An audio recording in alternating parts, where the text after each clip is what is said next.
দর্শক দেখতে পাচ্ছেন, এটা হচ্ছে ঈদগাহ মুসলিম সরকারি প্রাথমিক বালিকা বিদ্যালয়। আসলে দেখতে পাচ্ছেন এখানে যাতায়াতের অবস্থা, স্কুলের মাঠটা কিন্তু জলাশয়ে পরিণত হয়েছে। আপনারা দেখানোর চেষ্টা করছি। আসলে এখানে যাওয়ার কোনো স্কোপ নেই। আপনারা দেখতে পাচ্ছেন খুব কষ্ট করে যাচ্ছে। আসলে এটা অনেক দিন থেকে এটা একটু বৃষ্টি হলে কিন্তু এই অবস্থা। মাঠের অবস্থা দেখেন, স্কুলের আঙ্গিনার অবস্থা খুবই চরম ভয়াবহ অবস্থা।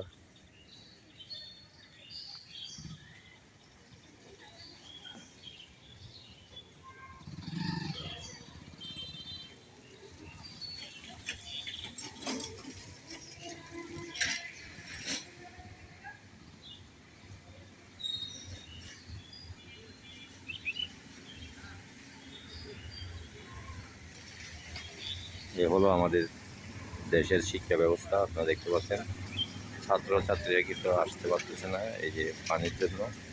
হাঁটু সমান পানি, পায়ের গোড়ালি পর্যন্ত পানি। আমরা দেখানোর চেষ্টা করছি, আপনারা দেখতে পাচ্ছেন।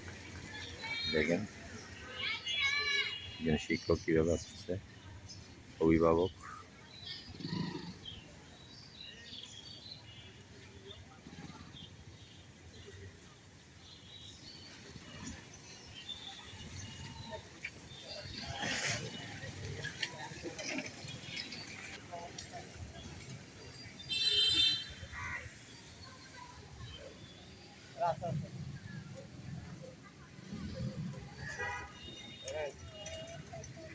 জি জি।